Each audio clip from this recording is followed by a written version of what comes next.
तो चलिए आगे बढ़ते हैं और देखते हैं कि इस बार पेपर नंबर 4 का जो पार्ट बी है आपका फंडामेंटल्स ऑफ मैनेजमेंट, उसमें किस तरह के क्वेश्चन पूछे गए हैं, what was the difficulty level, और कहां से किस तरह से क्वेश्चन बने हैं। जैसे कि लास्ट 2 अटेम्प्ट से हर यूनिट में से 2 क्वेश्चन प्लस 5.3 में से 3 क्वेश्चंस, तो क्या इस बार भी पैटर्न सेम रहा है, और क्या ये पेपर बहुत ज्यादा डिफिकल्ट है, मॉडरेट है या सिंपल है, सारा जजमेंट हम यहीं पे करेंगे। प्लस हम आंसर्स भी देखेंगे जिससे कि आप श्योर हो सके how much you are going to score in this paper. तो स्टार्टिंग हमारा हो रहा है क्वेश्चन नंबर 86 से। 85 तक पेपर ऑलरेडी मैथ्स और इको के क्वेश्चन है, और यहां 86 से आपका लास्ट पार्ट है मैनेजमेंट का। Stewardship theory was developed in the year. बेटा ये ईयर कभी नहीं पूछा गया, इस बार ईयर पूछा गया है। बट अगर आपने थोड़ा सा भी ध्यान से पढ़ा होगा क्लास में, तो जो 3 नाम थे उन नाम के बाद ईयर लिखा हुआ था, और वो ईयर क्या था, 1997। तो आई होप बच्चों ने सही टिक किया होगा, क्योंकि जो 3 नाम लिखे हुए थे डेवलपर्स के, उनके बाद ब्रैकेट में ये ईयर दिया हुआ था 1997।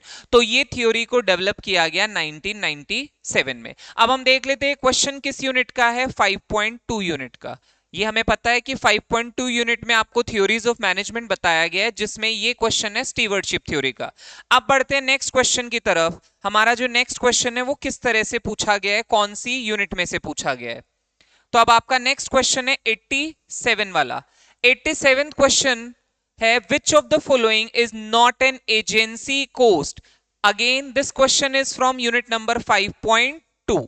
वही एजेंसी थ्योरी से रिलेटेड क्वेश्चन है। जब हम क्लास में पढ़ रहे थे तो मैंने आपको स्पेशली मार्क करवाया है ये चीज कि कोस्ट भी रिलेटेड होती है एजेंसी से। एजेंसी फ्री ऑफ कॉस्ट नहीं बनती है। एजेंसी में 3 तरह की कॉस्ट हमने पढ़ी थी, एक रेजिडुअल लॉस, एक बॉन्डिंग कॉस्ट, और एक आपकी लगती है मॉनिटरिंग की कॉस्ट। तो कौन सी कॉस्ट यहां पे नहीं इंक्लूड है, पूछा है, क्या पूछा है, not an agency cost.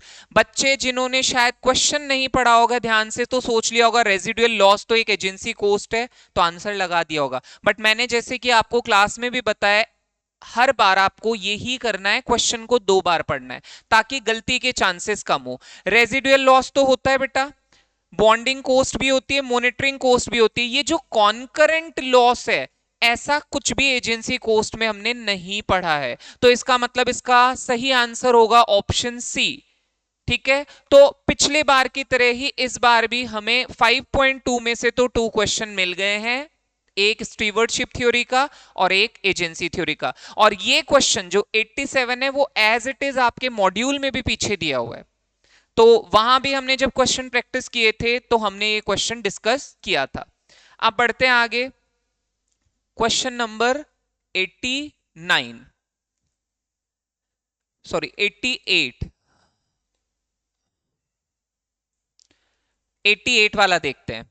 88th question, बेटा ये थोड़ा सा आउट ऑफ द बॉक्स आपसे पूछा गया। मैं सिलेबस के बाहर का नहीं कहूंगा बेटा, this is not out of syllabus. बच्चे ये बोल दे कि ये टर्म हमारे यहाँ कहीं आई नहीं है, मॉड्यूल में कहीं नहीं दी हुई थी। हाँ मैं मानता हूं, ये जो मार्शलिंग टर्म दिया गया ये कहीं मॉड्यूल में नहीं लिखा है। अब क्वेश्चन देखते पूछ क्या रहा है, what is considered with marshalling the human and other resources of the organization। जो हमारे ह्यूमन या अदर रिसोर्सेज है उनको मार्शल करने का तरीका कौन सा है। अब पहले सोचें, एक बार थोड़ा सा पोज लें, सोच के देखें मार्शलिंग किस चीज से रिलेटेड हो सकता है। मार्शल करना मतलब किसी चीज को कंट्रोल करना। क्या करना बेटा, किसी चीज को कंट्रोल करना, मतलब ग्रुप्स बना के ग्रुप्स को प्रॉपर्ली कंट्रोलिंग करना ही क्या कहलाता है, मार्शलिंग। तो अब यहां पे प्लानिंग से तो रिलेटेड नहीं हो सकता, डायरेक्टिंग से रिलेटेड भी नहीं है, ऑर्गेनाइजिंग से भी रिलेटेड नहीं है, तो ये किससे रिलेटेड है, कंट्रोलिंग से रिलेटेड है बेटा। It is related to controlling. तो ये क्वेश्चन आपका यूनिट नंबर 5.3 से पूछा गया है। This is related to unit number 5.3। But हाँ मैं ये जरूर कहूंगा कि लैंग्वेज जो क्वेश्चन की है वो हमारे को बुक में या मॉड्यूल में कहीं नहीं मिलेगी। ये मार्शलिंग वर्ड हमारे मॉड्यूल में नहीं था, पर आप इसको किससे रिलेट करेंगे, मार्शलिंग वर्ड को कंट्रोलिंग से। तो जिन बच्चों ने थोड़ा सा पेशेंस रखा होगा, दिमाग लगाया होगा, तो शायद आंसर कंट्रोलिंग ही किया होगा। बाकी मैं फिर भी ये नहीं कहूंगा कि 100% सबने ही सही किया होगा। हाँ, कुछ बच्चों ने हो सकता है पैनिक होके कुछ आंसर गलत लगा दिया हो, लेकिन हाँ, इसका डेफिनेटली आंसर जो है वो क्या होगा, कंट्रोलिंग। क्योंकि मार्शलिंग करना है मतलब कंट्रोल करना है चीजों को कि वो सही तरीके से काम करे। अब आता है क्वेश्चन नंबर 89। अब ये 89 क्वेश्चन कौन सा है, ये तो आपका 5.3 से हुआ। stated that management is the art of getting things done through people। Management वो आर्ट है जिससे हम लोगों से काम करवा लेते हैं। वेरी फेमस डेफिनेशन, बहुत ही फेमस डेफिनेशन है, और ये किसने दी है, मैरी पार्कर फॉलेट ने। This definition is given by Mary Parker folate.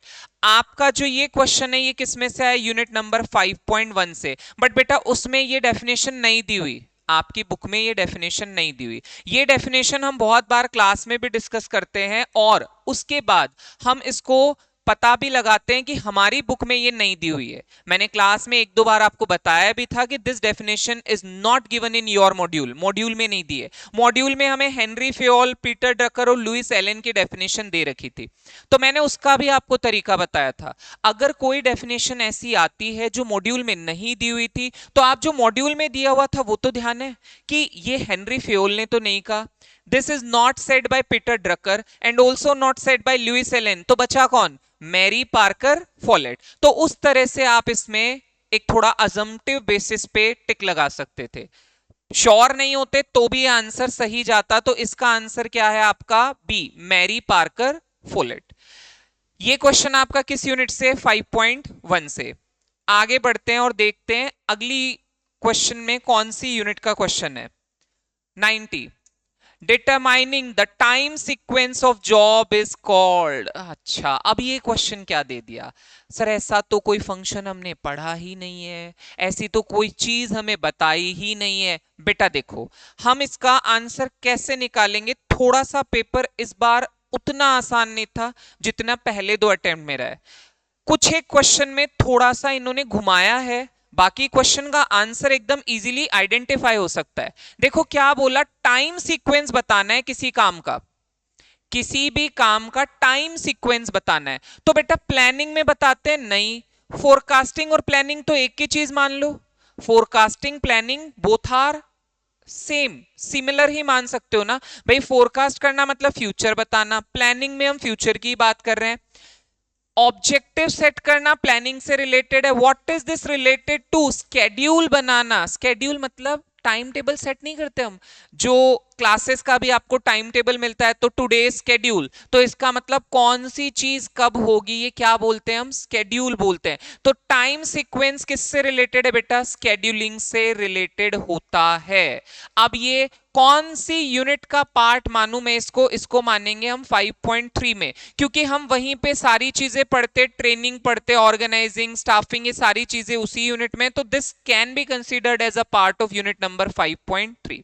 Directly not a function of management, ये मैनेजमेंट का फंक्शन नहीं है, फंक्शन के अंदर एक सब फंक्शन माना जा सकता है कि जब भी हमें किसी चीज का टाइम का सीक्वेंस चाहिए तो हम उस टर्म को क्या बोलेंगे, स्केड्यूलिंग टर्म बोलेंगे। तो यहां पे क्या आ जाएगा, स्केड्यूलिंग।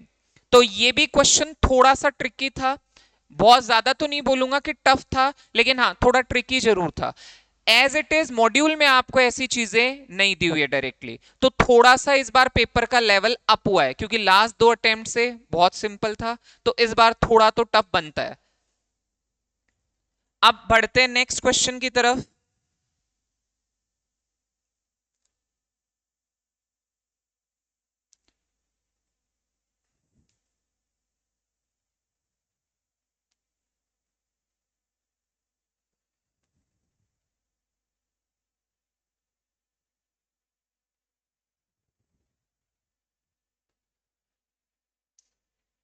अब आ जाता है आपका क्वेश्चन नंबर 91। अब ये 91 क्वेश्चन किससे रिलेटेड है, is the process of dividing the work of the organisation into various units और डिपार्टमेंट।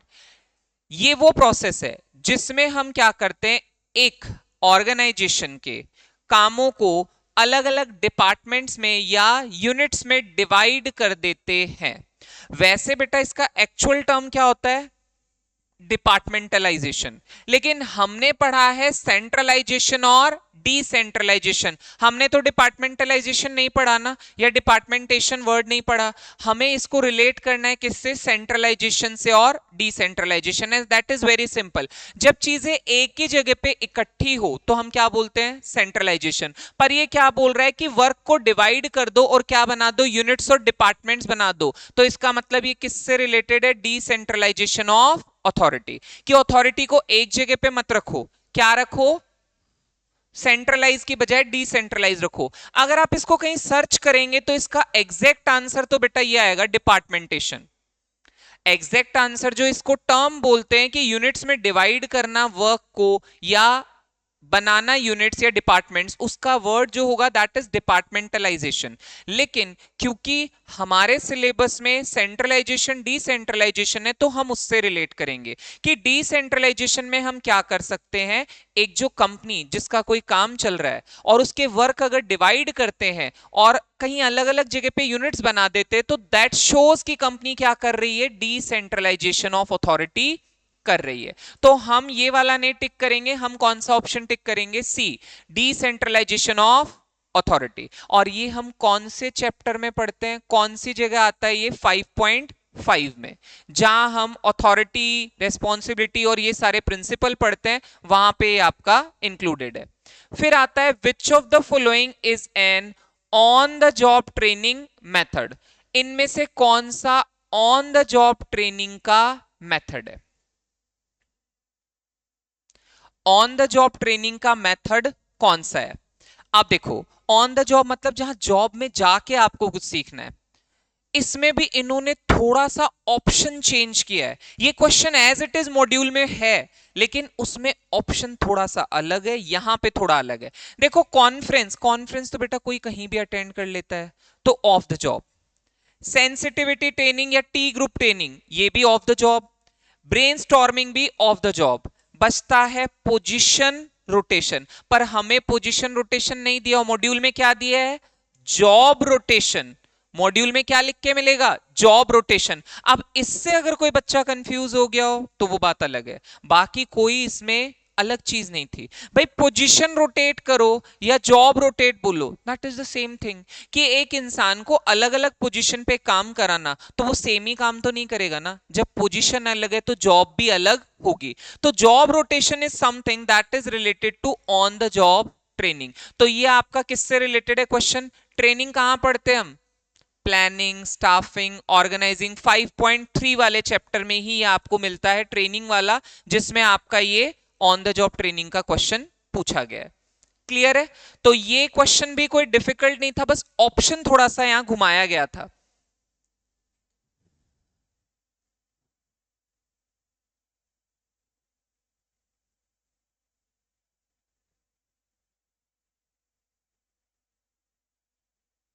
अब आते हैं क्वेश्चन नंबर 93। इससे सिंपल क्वेश्चन कोई हो ही नहीं सकता। This is the most simple question in this paper. Is what a communicator is communicating. एक कम्युनिकेटर क्या कम्युनिकेट कर रहा है? अगर किसी को नहीं भी समझ में आ रहा है क्वेश्चन से, तो ऑप्शन से तो क्लियर हो ही जाएगा।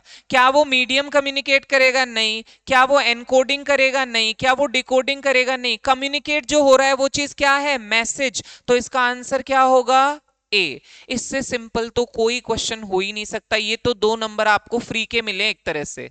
5.4 यूनिट का ही ये क्वेश्चन है कम्युनिकेशन वाले टॉपिक में से, जहां आपको पूछा गया कि कम्युनिकेटर क्या कम्युनिकेट करता है। तो कम्युनिकेटर क्या कम्युनिकेट करेगा बेटा? मैसेज ही तो कम्युनिकेट करेगा। उसको बनाएगा वो अलग बात है, एनकोडिंग करेगा, फिर वो डिलीवर मीडियम पे करेगा और डिकोड करके फिर रिसीवर समझ लेगा। लेकिन पहले उसके पास में क्या होना चाहिए? मैसेज होना चाहिए। अब आते हैं क्वेश्चन नंबर 94।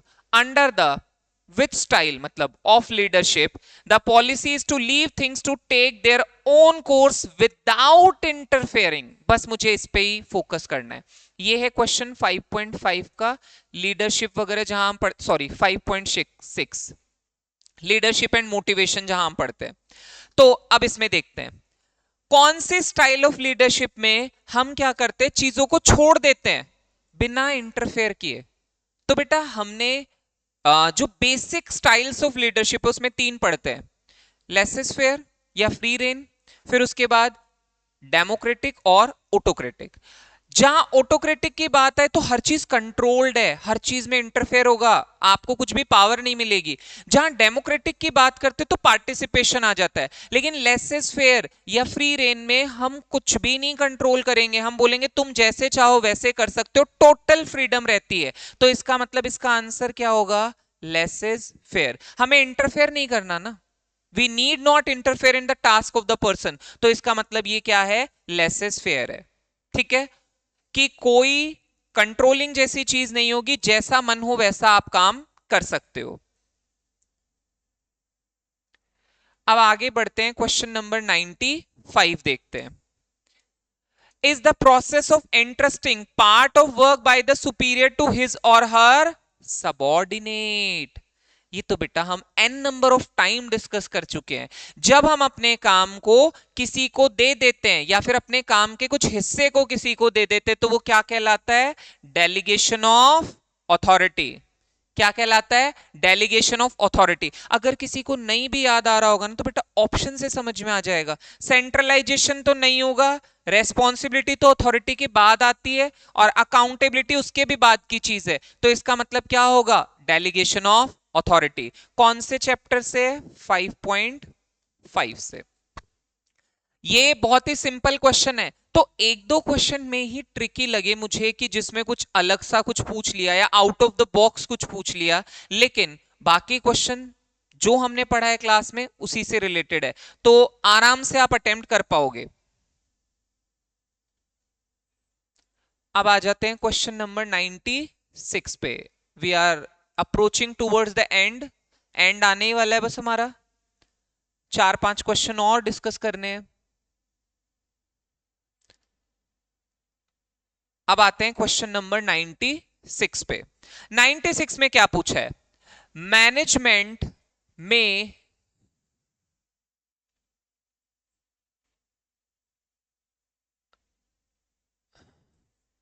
स्ट्राइक को बंद करने के लिए क्या कर सकता है, लोगों को डरा सकता है कि आपको सस्पेंड कर दूंगा। बेटा ये थोड़ा सा डिटेल में पढ़ा होगा ना तो याद होगा, वरना तो एग्जाम में आप थोड़ा सा कंफ्यूज हो सकते हो इस क्वेश्चन में भी, कि ये बोलना क्या चाह रहा है कि मैनेजमेंट क्या कर सकता है स्ट्राइक बंद करवाने के लिए, क्या करने के लिए, स्ट्राइक बंद करवाने के लिए धमकी दे सकता है वर्कर्स को कि हम सस्पेंड कर देंगे आपको, सस्पेंड करने की धमकी देता है। तो वो अपनी कौन सी पावर का यूज कर रहा है। अब देखो अगर ये क्वेश्चन में ऑप्शन देखोगे तो बिल्कुल गलत ऑप्शन मतलब गलत ऑप्शन को कैंसिल आउट करके आप सही पे पहुंच जाओगे। जैसे कि रिवॉर्ड तो नहीं है, ये डराना धमकाना कभी भी रिवॉर्ड नहीं होता, दिस इज नॉट रिवॉर्ड। फिर उसके बाद एक्सपर्ट पावर, ये कौन सी एक्सपर्ट पावर है, is it an expert power. Expert power तो जब कहते जब हम उनसे डिस्कस करते, कोई एक्सपर्ट को बुलाते डिस्कस करने के लिए। अब बचता है दो, दो चीजें बच गई इसमें, इसको बोलते हैं, पहली चीज इसमें दी गई है, it is called referent power और कोअर्सिव पावर। अगर कंफ्यूजन आया होगा तो इन्हीं दो में, अदरवाइज नहीं आया होगा।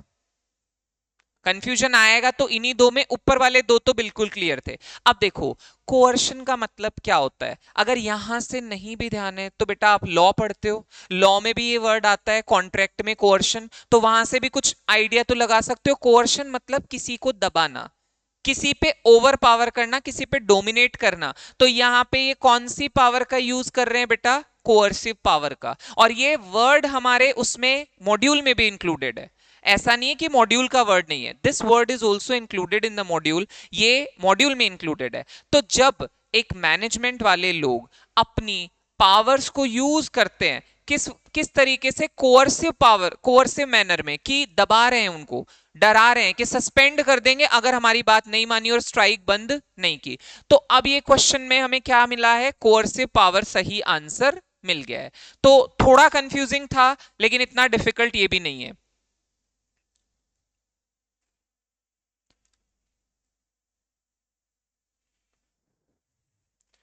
97, कौन सी लीडरशिप में लीडर सिर्फ और सिर्फ सर्व करना जानता है, वो पहले सर्वेंट होता है तब वो सर्व करना जानता है। इसका मतलब कौन सी leadership, servant leadership. Which type of leadership? Servant leadership. तो सर्वेंट लीडरशिप वो लीडरशिप है जिसमें लीडर पहले अपने बारे में नहीं सोचता, पहले दूसरों के बारे में सोचता है। तो उसको लीडरशिप में पावर नहीं चाहिए, उसको क्या चाहिए? लोगों की सेवा करने से मतलब है। तो यहां पे ये सर्वेंट लीडरशिप है। ये क्वेश्चन भी कौन सी यूनिट का है? 5.6 का है। तो यहां पे वही सेम पैटर्न चला है बेटा आपका, हर यूनिट में से 2 क्वेश्चन और 5.3 में से में भी 3 क्वेश्चन आपको पूछे गए हैं। अब आते हैं 98 पे। Maslow's theory explains about, Maslow की थ्योरी किस चीज को एक्सप्लेन करती है? मैस्लो की थ्योरी किस चीज को एक्सप्लेन करती है? कौन सी नीड थी बेटा? ह्यूमन नीड, फाइनेंशियल, मशीनरी या टेक्निकल? तो कौन सी नीड थी मैस्लो की? ह्यूमन नीड्स की थ्योरी थी। Which kind of needs? Human needs. वो जो हमें बताया था फिजियोलॉजिकल नीड्स, सेफ्टी नीड्स, ये सारी किसकी नीड्स है? ह्यूमन बींग्स की नीड है। तो मैस्लो की थ्योरी में हम किसकी बात करते हैं? ह्यूमन नीड्स की बात करते हैं। अब देखो ये क्वेश्चन बेटा 5.6 का ही है ये भी। तो इसका मतलब इस बार 5.6 से ज्यादा लगाव हो गया इनको, उससे ज्यादा क्वेश्चन पूछ लिए।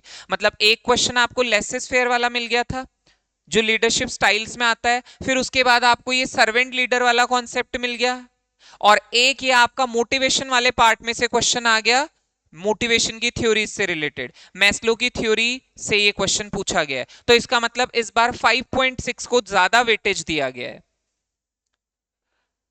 फिर उसके बाद आता है 99 एंड 100, लास्ट 2 क्वेश्चंस।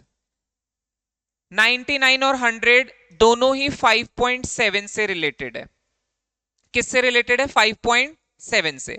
5.7 में क्या पढ़ते हैं हम? Decision making and its types के बारे में। Program decision are usually taken by which level of managers?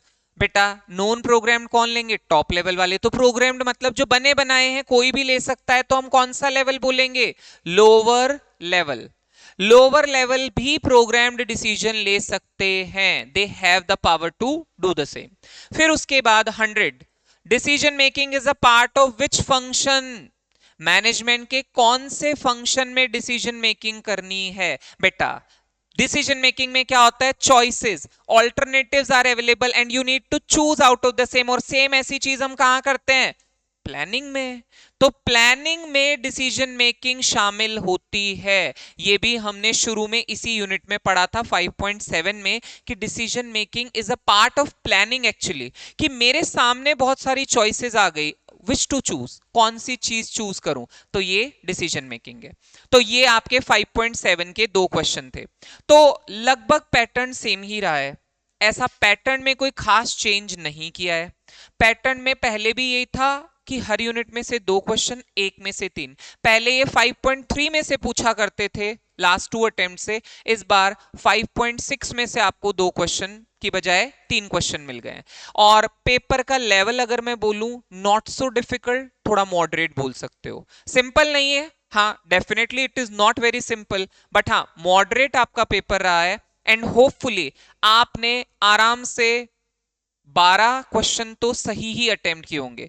15 के 15 तो मैं नहीं बोल रहा आपको कि 15 सबके सही होंगे, कुछ बच्चों ने हो सकता है 15 पूरे भी सही किए हों, जिन्होंने थोड़ा सा ज्यादा उसको टाइम दिया होगा पेपर को। बट आई कैन अंडरस्टैंड, पूरे पेपर में लास्ट के 15 क्वेश्चन है तो शायद इतना टाइम नहीं बचा हो। बट अगर आप 12 भी अटेम्प्ट करके आए हो तो आपका स्कोर 24 तो इसमें जाएगा आराम से। तो थैंक यू सो मच।